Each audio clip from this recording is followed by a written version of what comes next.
I received a call on my smartphone saying that my daughter had collapsed. I hurriedly caught a taxi and headed to the hospital, but my daughter had already passed away. Why? Tears overflowed, and a deeper sense of regret than sadness welled up. The doctor said it was a heart attack. My son-in-law Colton said in a calm tone. The 3 granddaughters who had come with him were crying loudly. It was no wonder they were crying and grieving over the sudden event. They were still in their sensitive teenage years. I couldn't help but hold the 3 of them tightly. Then, my daughter's funeral was held. Her boss and colleagues from work came to mourn her untimely death. However, that night, Colton said something shocking.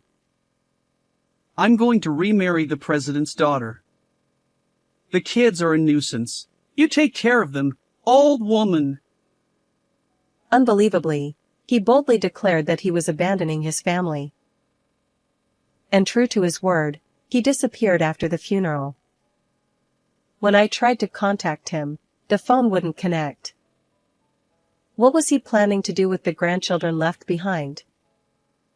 I decided to stay at my grandchildren's house to take care of them. One day, when I returned from shopping, I heard cheers coming from the living room. The grandchildren were laughing at something. Then, they quickly took a piece of paper that had just come out of the printer and handed it to me. With this, Dad is going to hell, said Lydia, the youngest daughter, with a smile as I approached. I am Ariana. Having finished raising my children as a single mother, I am now living alone. When I was still young, in my 30s, I lost my husband and lived with my daughter Natalie. Her rebellious phases during middle and high school are now nostalgic memories. I know I caused Natalie a lot of trouble by being a single parent, but I also tried to give her as much love as I could. As soon as she entered university, she confessed something to me. Mom, you went through a lot of trouble to raise me. So, I want to repay you by being a good daughter from now on. I remember my eyes welling up with tears at those unexpected words. Eventually, Natalie graduated from university and got a job at a prestigious company. She was a patient child, so she rarely complained about her work. Sometimes, I felt a bit lonely, wishing she would rely on me a little more. After she started working, she would surprise me with trips for my birthday or Mother's Day every year. Thank you, Natalie. I am so fortunate. Me too, Mom, Natalie replied, and we both smiled shyly at the hotel during one of our trips. Natalie finally found a partner and said she wanted to get married. He was a senior at the same company, named Colton. His firm mouth, expensive-looking suit, and gentlemanly demeanor were overwhelming. Later, Natalie told me that he had been popular among the female employees since he was a new hire. Handsome, elite, tall, and well-dressed, it was no wonder. I wondered what made him choose Natalie. Why did I choose Natalie? Well, she is very serious about her work. And she is also very filial, which I found very admirable. I was drawn to such a wonderful person, Colton said, blushing as they exchanged glances. They looked so fresh and well-matched at that moment. The two got married and, a few years later, had 3 children. Natalie and Colton continued to work at the same company, with Colton now in the HR department. His popularity did not wane, and despite having a wife and children, female employees continued to approach him. Natalie began to express her unease about Colton's friendly nature. He gets lunch boxes from various women. He says he refuses them, though. It's okay. Colton seemed sincere. I hope so, but you know, some people enjoy stealing others' partners. I've never seen that. Is it true? Yes. Natalie nodded vigorously while munching on a snack.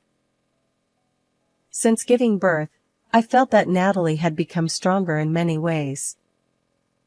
As a wife and mother, she was updating her inner self.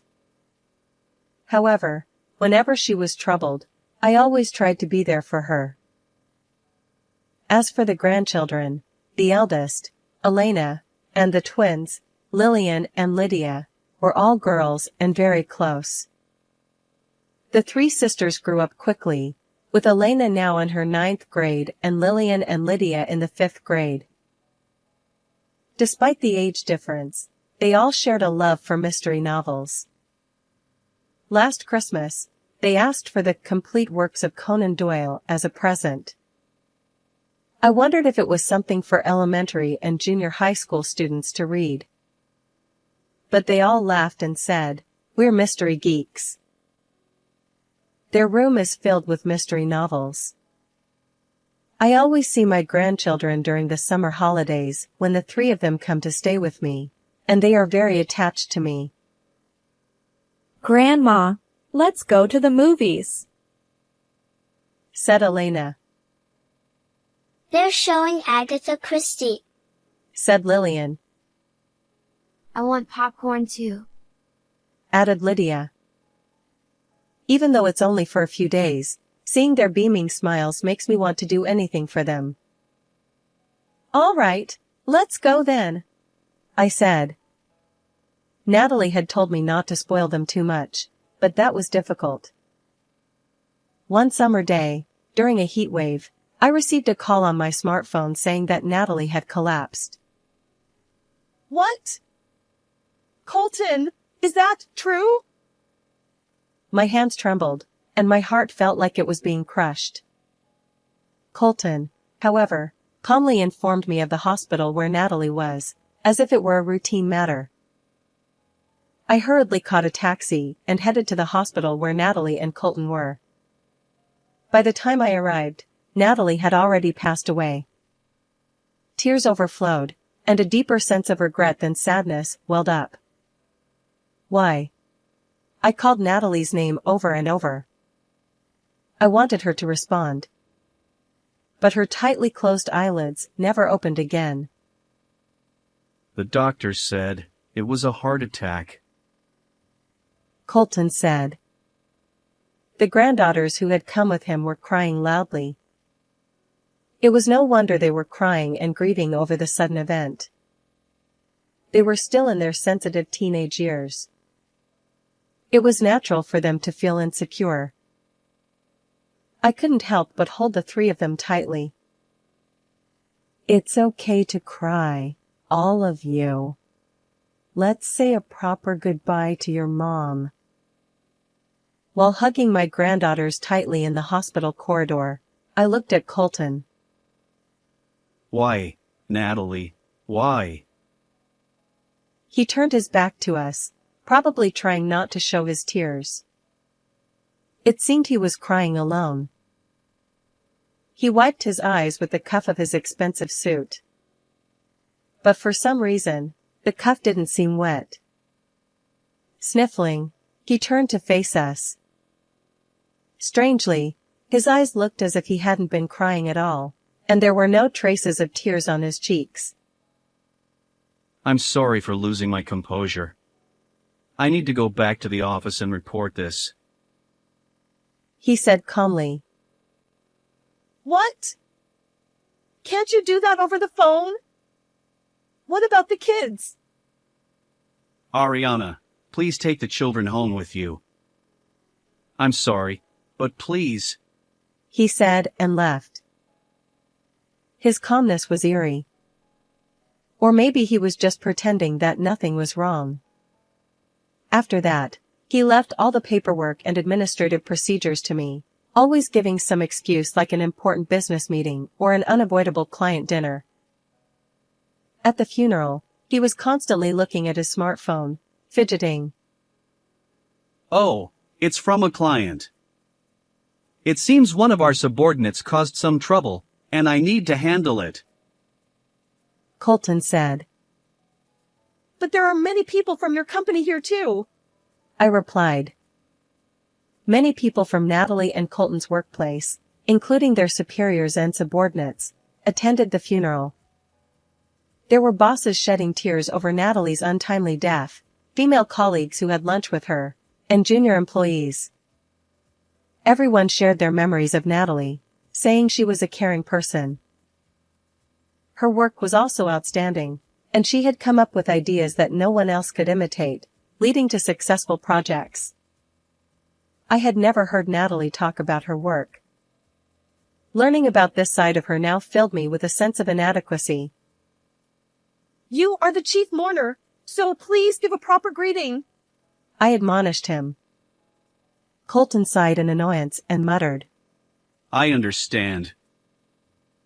At that moment, a woman approached Colton. Colton, my condolences. She said, but changed her tone when she saw me. I was suspicious, but Colton didn't seem to mind and welcomed her happily. Delilah, you came. Despite being busy.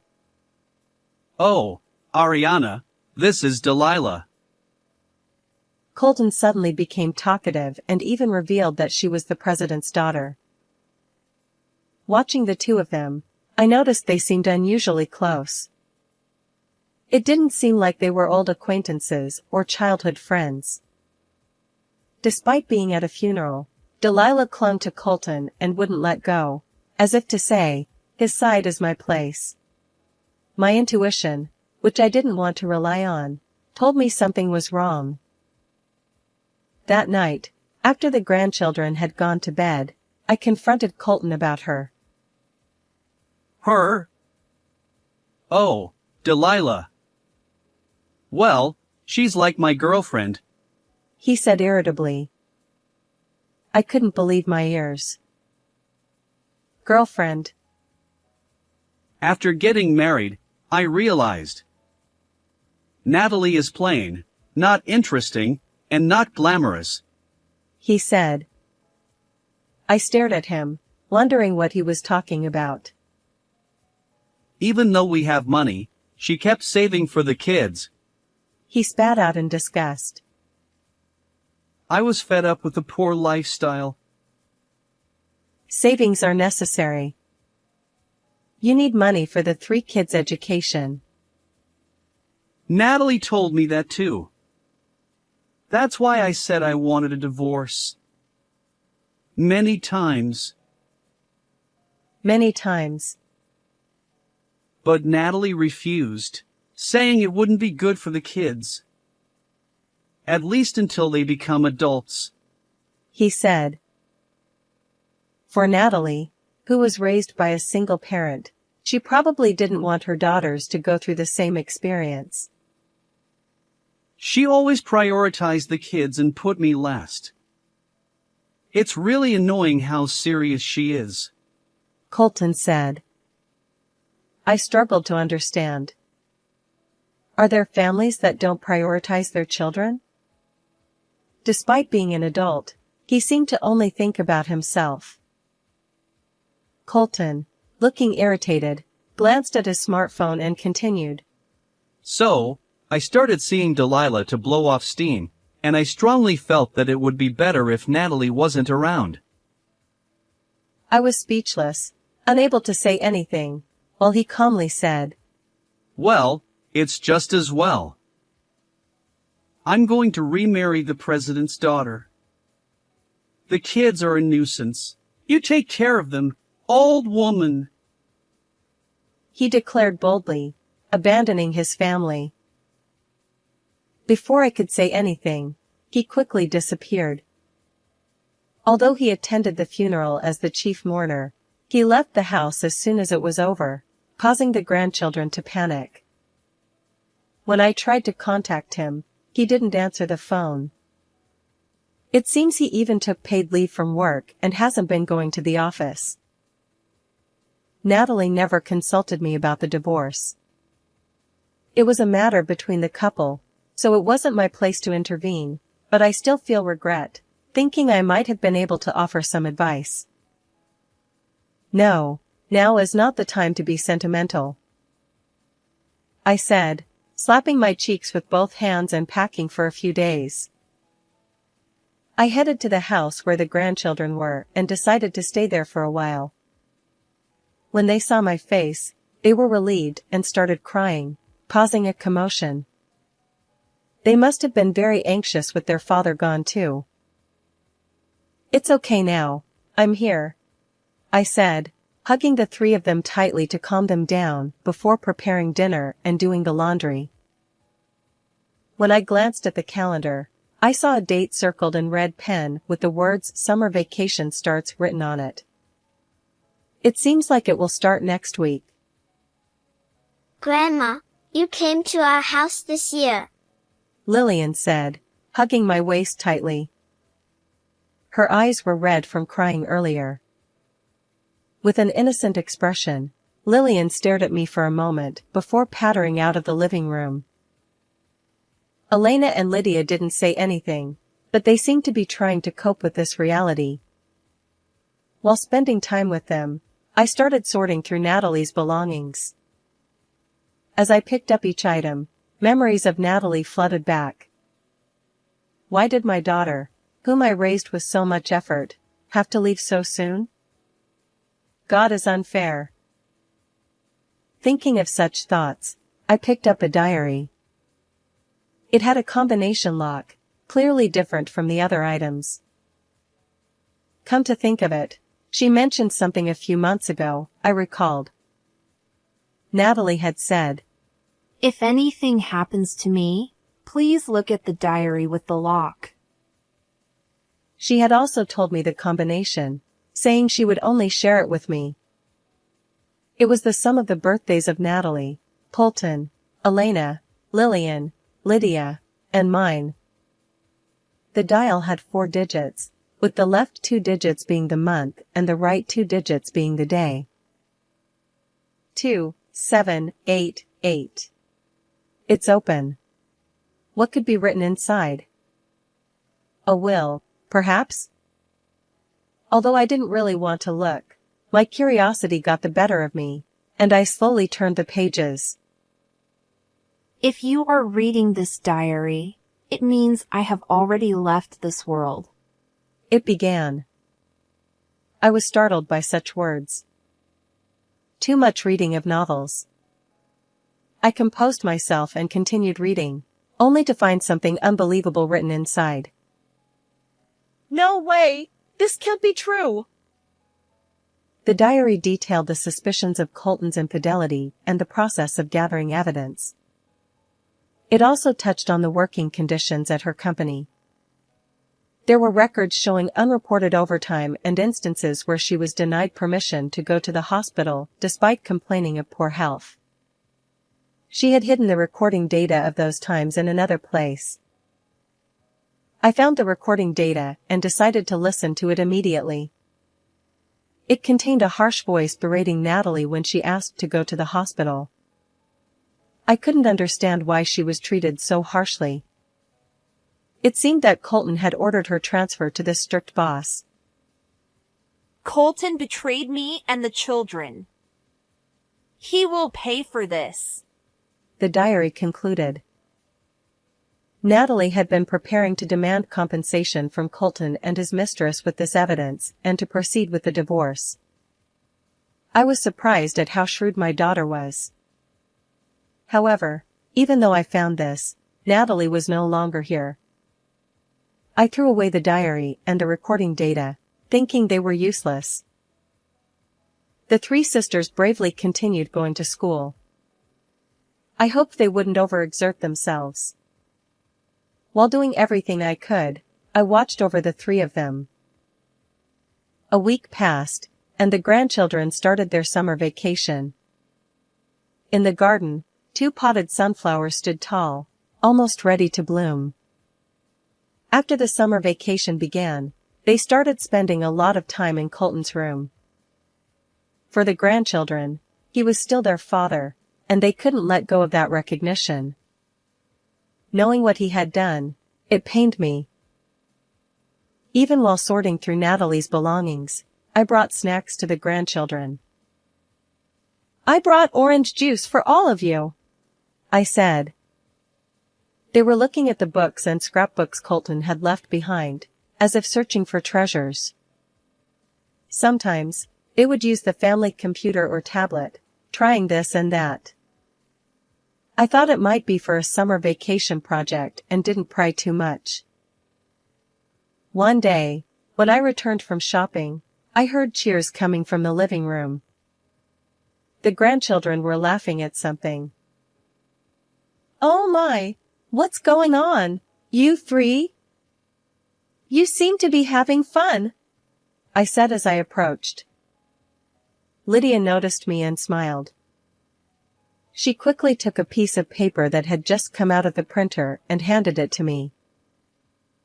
With this, Dad is going to hell, Lydia said. Puzzled, I looked at the paper she handed me. It was a printout of an anonymous message board titled, "Gather here if you want your wife to die." What? What is this? I could tell it was an anonymous message board, but I didn't understand what it meant. Seeing my confusion, Elena explained. Grandma, see this red name? This person's name is Colton. Colton? Yes. Comments posted from this internet connection are displayed in red. So, this is Dad's comment. Indeed, Colton's comment was displayed in red. As I continued reading, it detailed how he had cornered Natalie. I abused my authority in the HR department to transfer my wife to a troublesome department. That place is always short-staffed, serving her right. Because she is so caring, she stays late every day to help her subordinates with their overtime, working over 80 hours a month.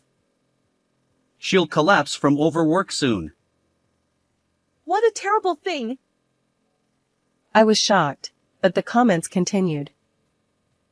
Pretending to care for my tired wife, I cooked unhealthy meals full of oil and salt. It was amusing to see her eat them every day. She told me her health check results weren't good, but I won't let her go to the hospital or get a re-examination. Such malicious words were written in red. In response to Colton's posts, others replied with comments like "You're a monster" or "Keep it up," egging him on. It's hard to believe someone could methodically drive another person to such a state. I couldn't hide my shock that Colton, who seemed so personable, had done all this. The final post read, Finally, my wife is gone. She was taken to the hospital with a heart attack, and I met her mother there, pretending to be sad. Now I can get rid of her. How awful. He reported Natalie's death with joy. It was so grotesque and hard to believe. Other comments congratulated him, expressed envy, or offered words of encouragement. I never imagined such a vile world existed, and I was stunned. Colton was as cunning and wicked as a snake. How could such a thing be allowed? Anger began to well up inside me. However, I was surprised that the three girls had noticed Colton's behavior. It's elementary, Watson, Lillian said, imitating Sherlock Holmes. Mom was always busy, but Dad seemed to have plenty of free time, which was strange. She continued. And Lydia added, when we argued with Dad, he said something. What did he say? He said, don't rely on Mom. She could be gone any day. Arguing with him suggested that Colton and the grandchildren didn't get along well. They must have been suspicious of his actions for some time. Since then, The three of them had been watching Colton closely. Colton frequently used the computer, looking up recipes and videos for dishes he normally wouldn't be interested in. The tablet's search history included terms like unhealthy food and salt content. They also knew about the mysterious woman in the photos on the tablet. They had seen him slightly smiling right after Natalie died and at the funeral. The final piece of evidence was his scrapbook. Articles about people collapsing from overwork were collected in it. Some were diagnosed with heart attacks. Elena said. So, the three of us thought Dad was the culprit. Lillian added. We've been looking for evidence since the summer vacation started. Lydia said. It seems the mystery-loving three sisters had sharper observational skills than Colton or I had imagined. But how did you manage to find this message board? I asked. Lillian proudly snorted. Besides the tablet's search history, we read books and restored the deleted history. Watson. Lydia said. Even though she's only in 5th grade, she managed to do that. If not, we wouldn't have this printout in our hands. How lonely and anxious the young teenage grandchildren must have felt after losing their mother. I remembered their faces, relieved and crying, when they came to this house. Even so, they were trying their best to fight in their own way, and I couldn't overlook that. My eyes welled up with tears. Grandma? What's wrong? Elena asked. I couldn't let the efforts of these little detectives go to waste. I bit my lip, looked at the three of them, and thought of Natalie. He must face the consequences. I vowed that Colton would not escape and would fulfill his parental responsibilities. Thank you, all three of you. Leave the rest to Grandma, I said. Later, I visited a lawyer I knew. I consulted him about whether we could claim compensation based on the evidence the grandchildren had found and their testimonies. He looked closely at the printouts from the message board and the search history evidence, but his face clouded, saying it might not be enough. Then, can we use this as evidence? I asked, showing him the diary and the recording data found among Natalie's belongings. I'll take a look, he said, flipping through the diary and listening to the audio data. He then said that combining this diary would significantly strengthen our case and provide grounds for claiming a large amount of compensation. Additionally, we might be able to secure child support. I then sent copies of the audio data and the diary's contents to Natalie's company. I addressed it to the supervisor who had come to the funeral and cried, asking for an internal investigation. The supervisor immediately took action. He reviewed the audio data and the diary and shared them with the executives. The executives learned that Colton had used his authority in the HR department to corner his wife, Natalie, who was also an excellent employee. The executives were furious and summoned Colton. The investigation proceeded by verifying the facts and interviewing other employees, leading to Colton's dismissal. Considering his actions, it was a deserved consequence. Later, I happened to run into him on the street, but he was unrecognizable. His beard was unkempt, and his once high-quality suit was wrinkled. Ariana! Because of you, my life has fallen apart! He exclaimed. I frowned, wondering what he was talking about. After all, I had lost my precious daughter.